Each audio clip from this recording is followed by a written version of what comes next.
إن الحمد لله نحمده ونستعينه ونستغفره ونعوذ بالله من شرور أنفسنا ومن سيئات أعمالنا.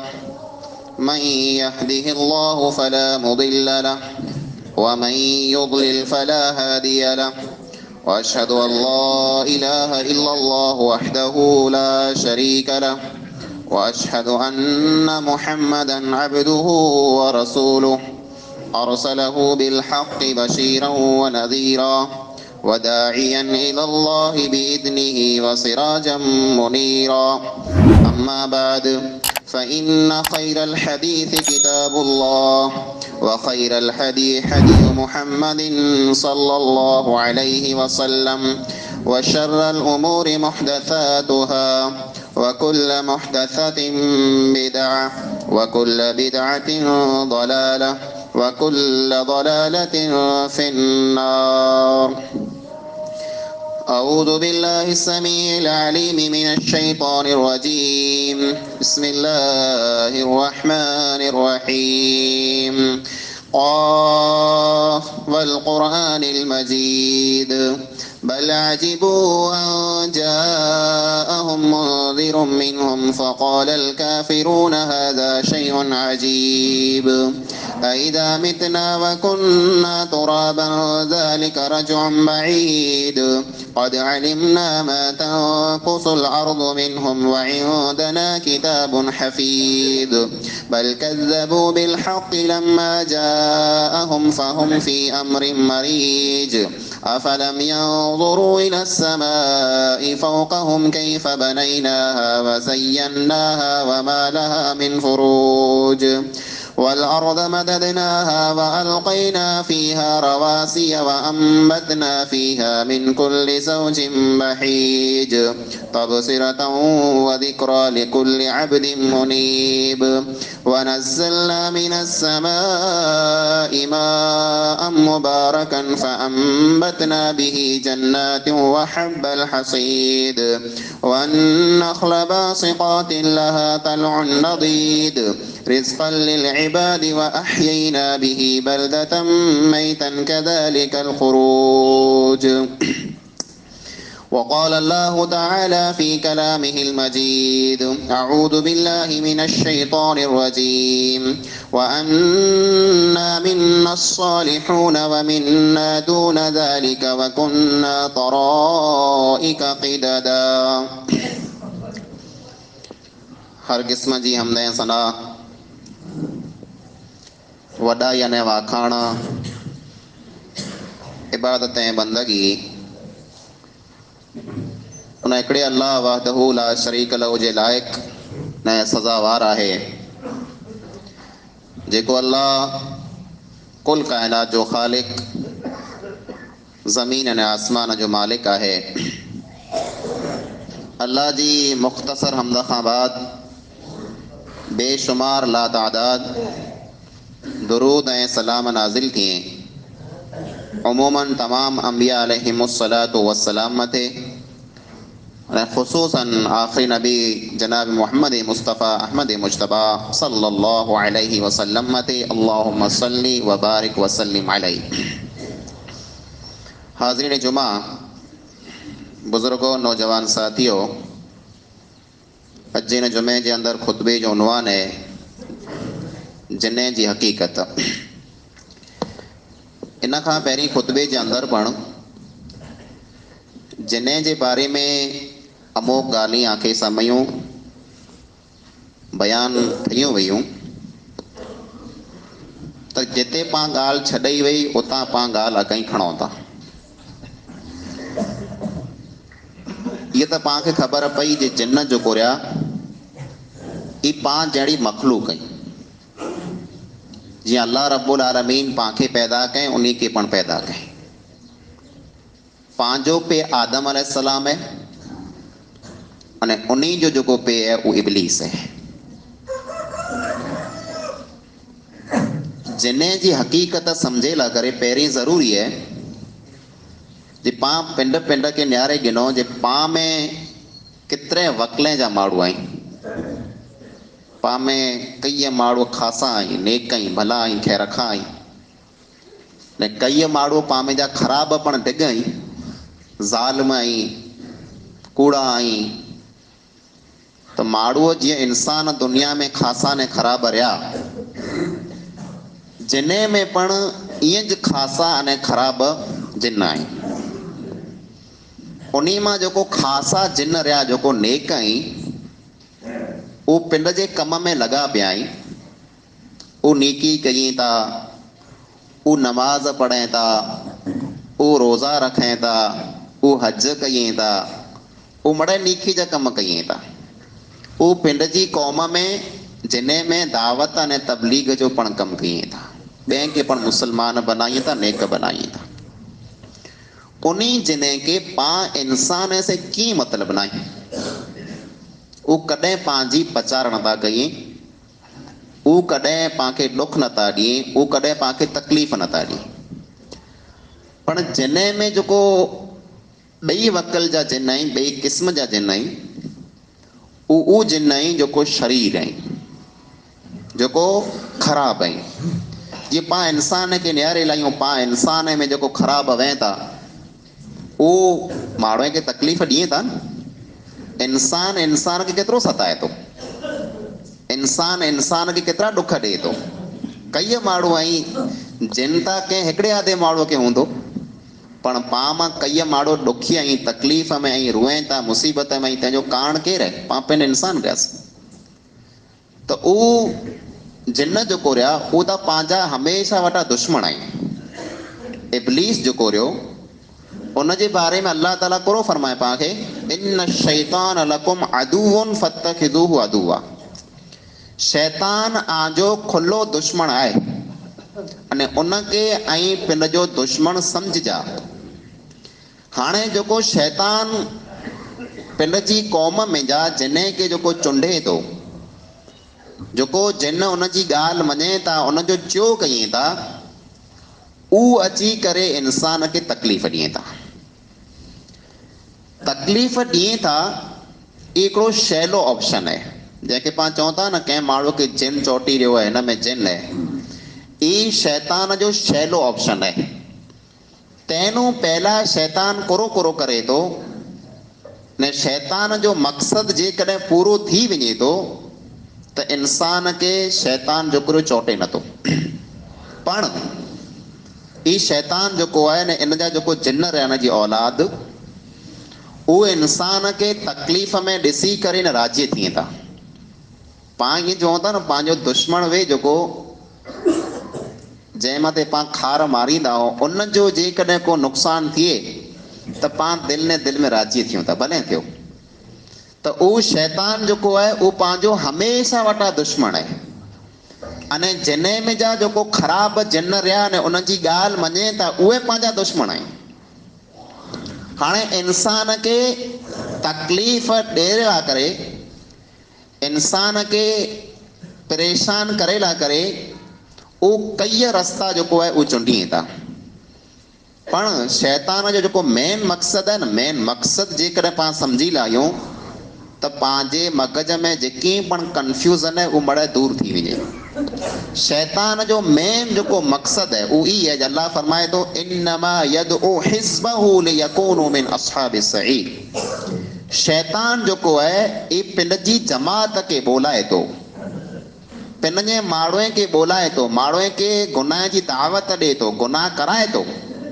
कुला कराए तो लियकूनु मिन अस्हाबिस सईर जे इंसान जो कोरिया ई दोज़ख बनी वञे उन पिंड के त ख़बर अथई है जे आऊं उहानो तड़ाजी वियो आहियां एतिरे हाणे मूंखे त दोज़ख में वञिणो हुजे पण इंसान जेतिरा थी सघे आऊं दोज़ख में खणी वञा त अल्लाह रब्बुल आलमीन जरा उनखे तड़े आसमान मथां कॾहिं ते तेरा इब्लीस करो चवे रब्बि अनज़िरनी इला यौमि युबअसून ए मुंहिंजा रब क़यामत जे ॾींहं सुधी तूं मूंखे मोहलत ॾे क़यामत जे ॾींहं सुधी तू मूंखे मोहलत ॾे मोहलत कुला ॾे तौबा करे लाहियां पिन जी ग़लती सुधारे लाहियां माफ़ी मंगी लाहियां तंहिं लाइ करे न कुला एतिरे लाइ करे लउज़िल्लनहुम आऊं इंसान के गुमराह कयां ऐं उन जो नुक़सानु कई आहे। गुमराह करे न करे शैतान कुरो कुरो करे थो, जिन इंसान खे चोटे थो इहा आंखे साम्हूं ॻाल्हि अचींदी ऐं मिणी जे मग़ज़ में इहा हूंदी इहा ॻाल्हि असांखे साम्हूं बयानु थिए। पण तंहिं कथा पहिरीं शैतान ने जिन जो कुरिया इहे इंसान जा कहिड़ा कहिड़ा नुक़सान कयईं था, इंसान खे कीअं परेशान कयईं था, इंसान खे कीअं तकलीफ़ ॾियनि था, तंहिंजो पण पाण थोरो को ज़िक्र सुणी लाई। अल्लाह रब्बुल आलमीन क़ुरान करीम जे अंदरि रसूल अकरम सल्लल्लाहु अलैहि वसल्लम खे फरमाए व इम्मा यनज़गन्नका मिनश शैतानि नज़गुन फस्तइज़ बिल्लाह, जे ए नबी सल्लल्लाहु अलैहि वसल्लम शैतान जी तरफ़ खां जेकॾहिं आंखे कॾहिं कचो को लॻे, कचो को जंहिंखे पाण पंहिंजी ॿोलीअ में घूको चऊं था, कंहिं माण्हू खे पाण घूको हणो न त टिप ॾेई वञे न विरची कए, त शैतान जो कुरो ई इंसान खे घूका हणे थो। अल्लाह ताला नबीअ खे चई जेकॾहिं शैतान आंखे कॾहिं का कचो को हणे, घूको हणे त ऐं आऊज़ु बिल्लाहि मिनश शैतानिर रजीम पढ़ो। ने शैतान जो कुरो इंसान खे घूका कुला हणे थो, तंहिंजो कारण कुरो आहे। तंहिंजो कारण ई आहे जे शैतान जो कुरो इंसान खे गुस्सो ॾिराए थो। ही जेको गुस्सो पाण खे अचे थो न, कंहिं ॻाल्हि मथे पाण विरची पऊं रीस कयूं न, कॾहिं का माण्हूअ खे एतिरो गुस्सो अची वञे जे गुस्से में अहिड़ो को कमु करे छॾियईं जंहिंमें लखें जो नुक़सानु थी पए थो। पुठियां इंसान खे वीचार पुॼे यार हीउ मूं त खोटो करे वेठो, पर शैतान जॾहिं इंसान खे घूको हणे थो त शैतान जे चए में अची करे इंसान जेको आहे को खोटो कमु करे विझे थो। एतिरे लाइ करे गुस्से जे बारे में नबी अकरम सल्लल्लाहु अलैहि वसल्लम फरमायो आंखे जरा गुस्सो अचे ऐं उबल हो त वेही रहो, ऐं जेकॾहिं वेठल हो त लेटी रहो, औरी रहो, इन सां जो गुस्सो ख़तमु थी वेंदो। अने जेकॾहिं आंखे वधारे गुस्सो अचे त ऐं वज़ू कयो ऐं मसो कयो कुला। एतिरे लाइ करे जो गुस्सो जेको ई शैतान में जा पैदा थिए थो, शैतान आग में जा पैदा थियो आहे, अने आग खे उंजाए पाणी ऐं जेकॾहिं मसो कंदा त शैतान जी आग जेको इहो उंजी वेंदी ऐं जो गुस्सो ख़तमु थी वेंदो। ईअं ज शैतान जेको आहे इहो इंसान खे कॾहिं का कंहिं बीमारीअ में पण मुब्तला करे छॾे थो। इंसान कंहिंजो मथो ॾुखे, कंहिंजो पेट ॾुखे, कंहिंखे तकलीफ़ अची, तकलीफ़ छॾींदी न वे, शैतान जी तरफ़ खां थी सघे थी। इन जी दलील कुरो आहे। इन जी दलील इहा आहे, हज़रत अयूब अलैहिस्सलाम जरा बीमार थिया, अयूब अलैहिस्सलाम जी बीमारी ॿोरी ख़तरनाक बीमारी हुई। केतिरे ज़माने सूदी अयूब अलैहिस्सलाम बीमार हुआ।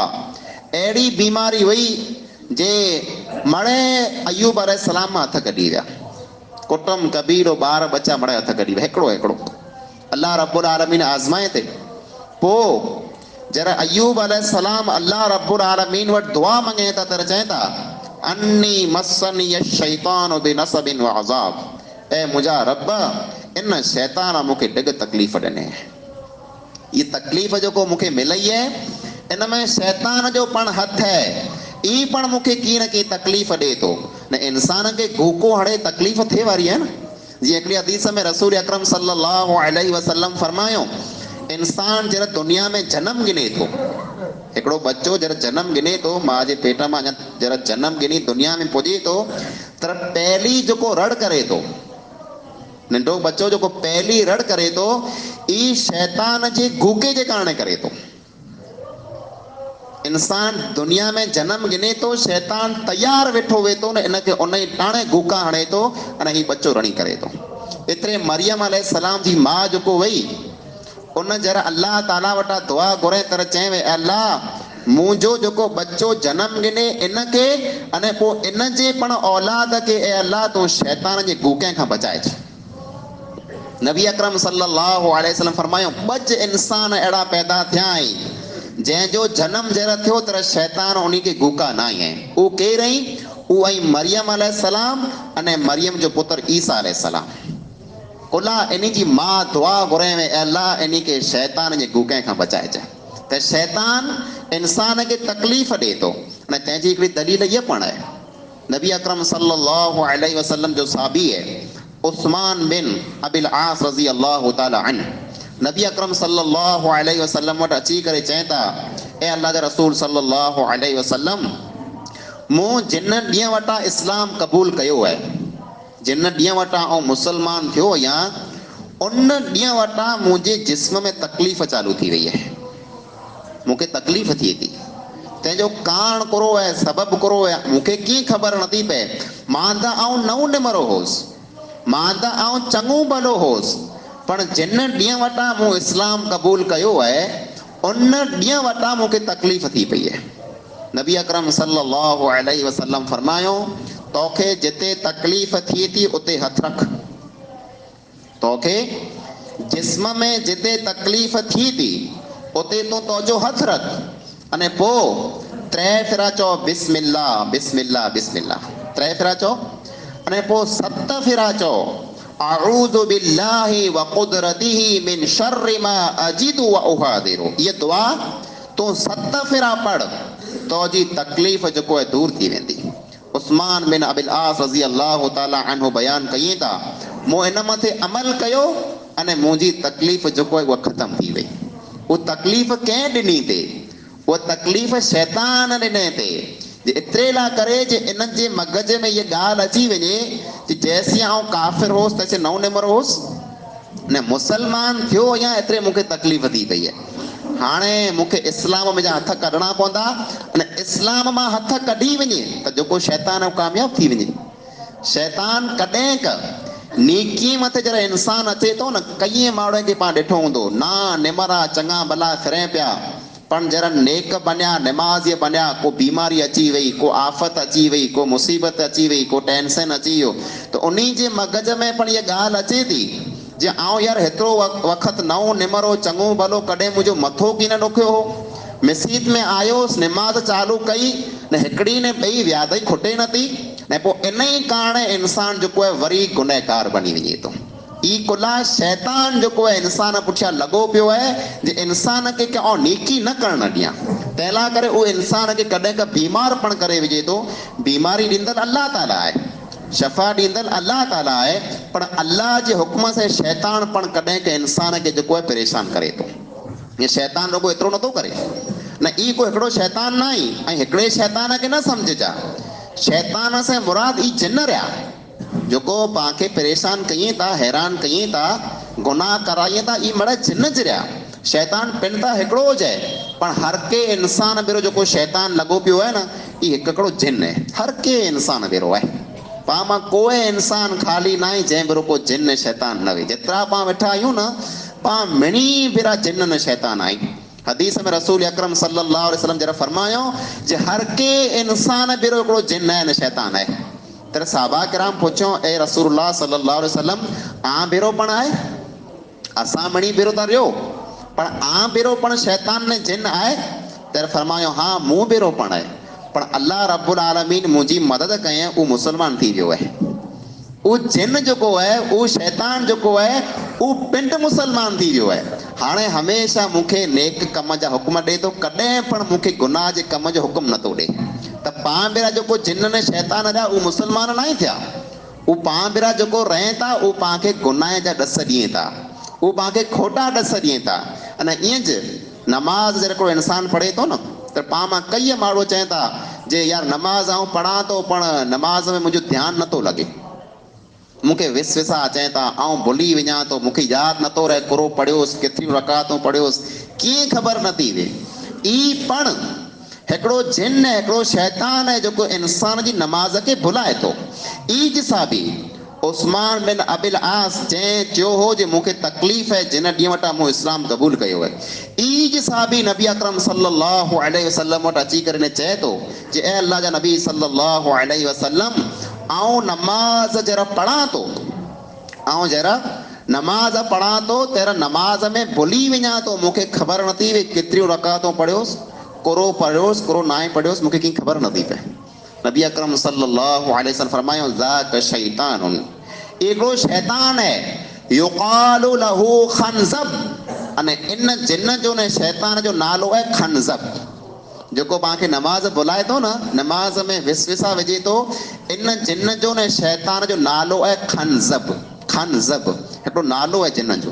पण नबी अकरम सल्लल्लाहु अलैहि वसल्लम उन साहबीअ खे ॾसें कि चेर पण तोखे दिलि में अहिड़ा विसविसा अचे नमाज़ में त तूं अऊज़ु बिल्लाहि मिनश शैतानिर रजीम पढ़ अने पोइ अवरे पासे 3 फिरा हरा हरा थुके छॾ, जरा जरा थू थू करे छॾ 3 फिरा अवरे पासे। तूं ई जेकॾहिं अमल कने त शैतान ने जिन जो कुरो तुंहिंजी नमाज़ भुलाईंदो की न।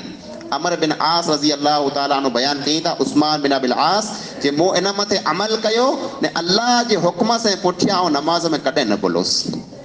जिन शैतान अची करे पंहिंजी नमाज़ भुलाइनि था, रुगो विसविसा नथा विझनि, पधरा थी करे पण अचनि था कॾहिं का।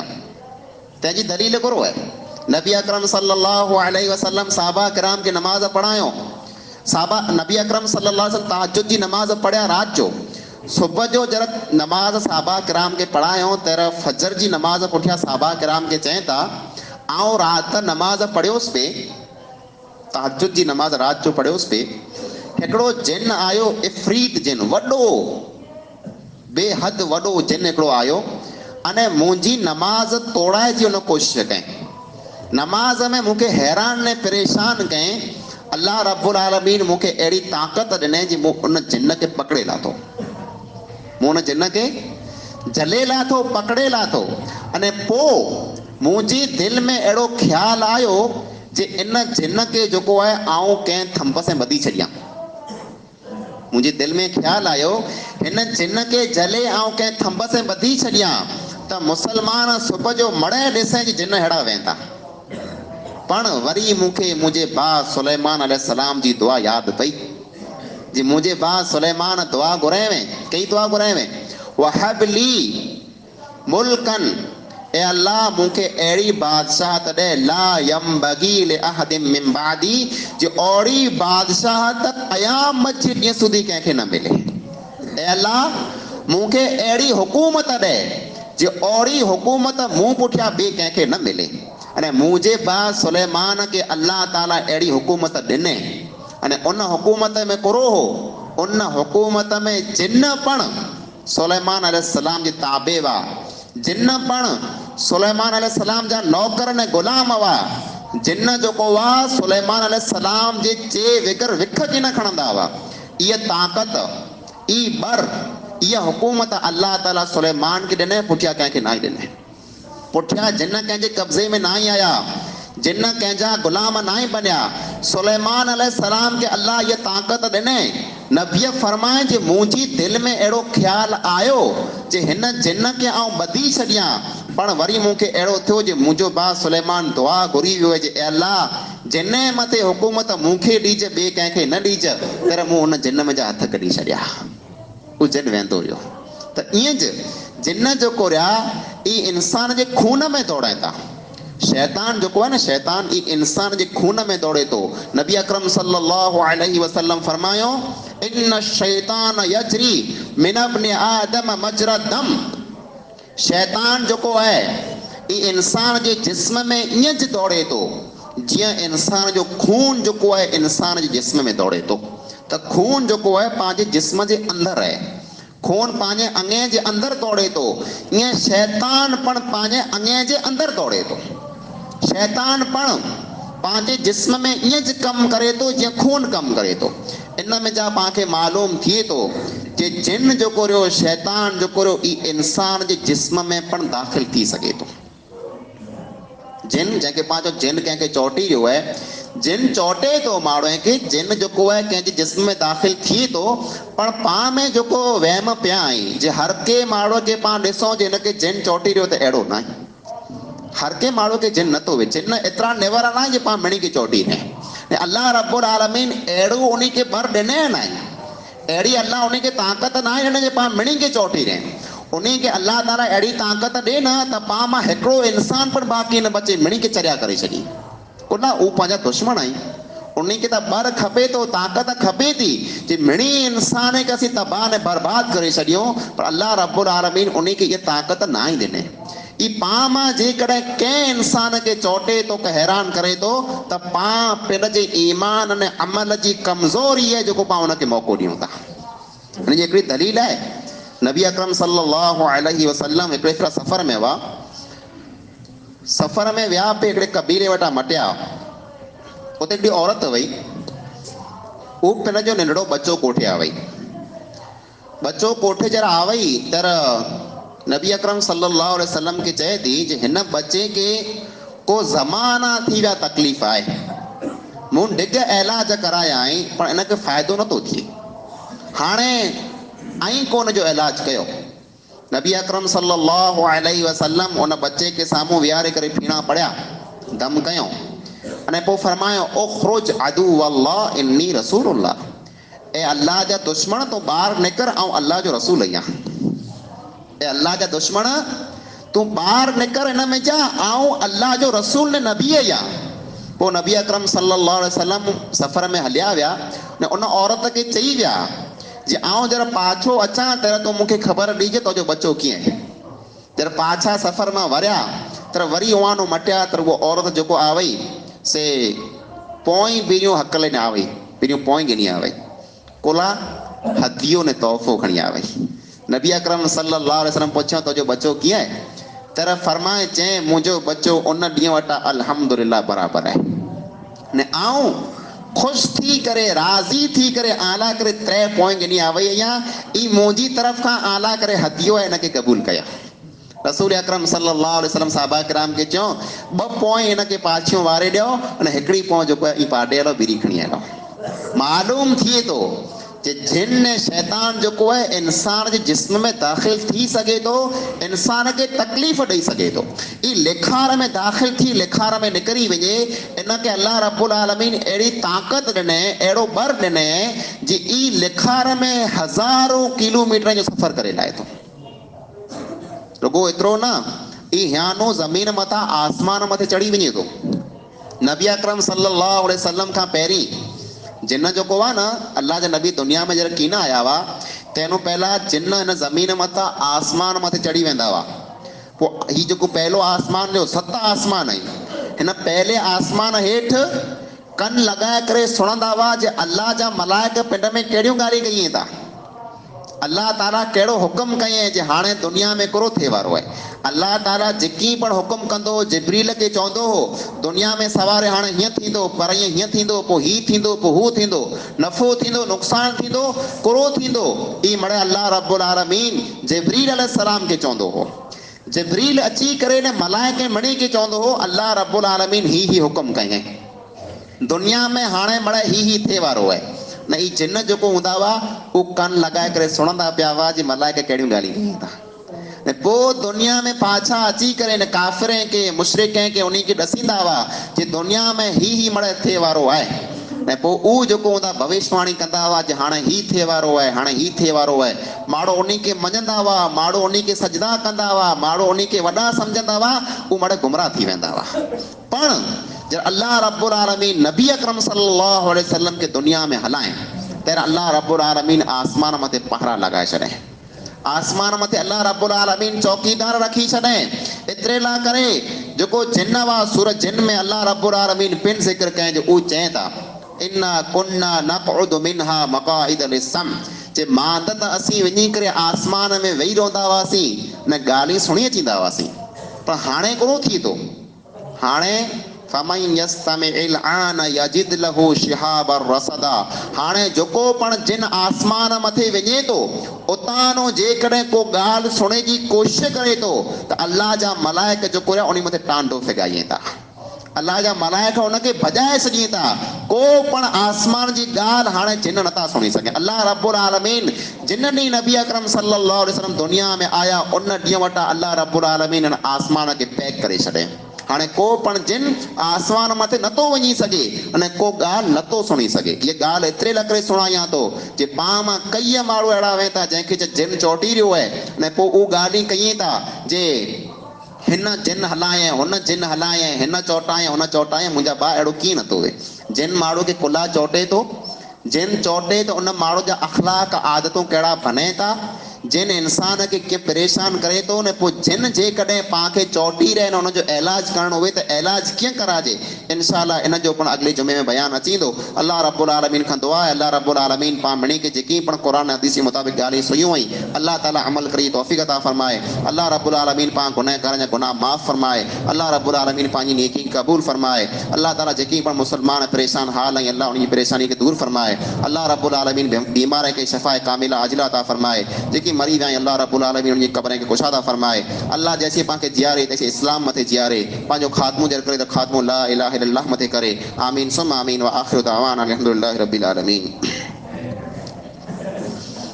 إن الحمد لله نحمده ونستعينه ونستغفره ونعوذ بالله من شرور أنفسنا ومن سيئات أعمالنا من يهده الله فلا مضل له ومن يضلل فلا هادي له وأشهد أن لا إله إلا الله وحده لا شريك له وأشهد أن محمدا عبده ورسوله أما بعد أعوذ بالله من الشيطان الرجيم بسم الله الرحمن الرحيم إن الله وملائكته يصلون على النبي يا أيها الذين آمنوا صلوا عليه وسلموا تسليما اللهم صل على محمد وعلى آل محمد كما صليت على إبراهيم وعلى آل إبراهيم إنك حميد مجيد اللهم بارك على محمد وعلى آل محمد كما باركت على إبراهيم وعلى آل إبراهيم إنك حميد مجيد عباد الله رحمكم الله إن الله يأمر بالعدل والإحسان وإيتاء ذي القربى وينهى عن الفحشاء والمنكر والبغي يعظكم لعلكم تذكرون واذكروا الله يذكركم وادعوه يستجب لكم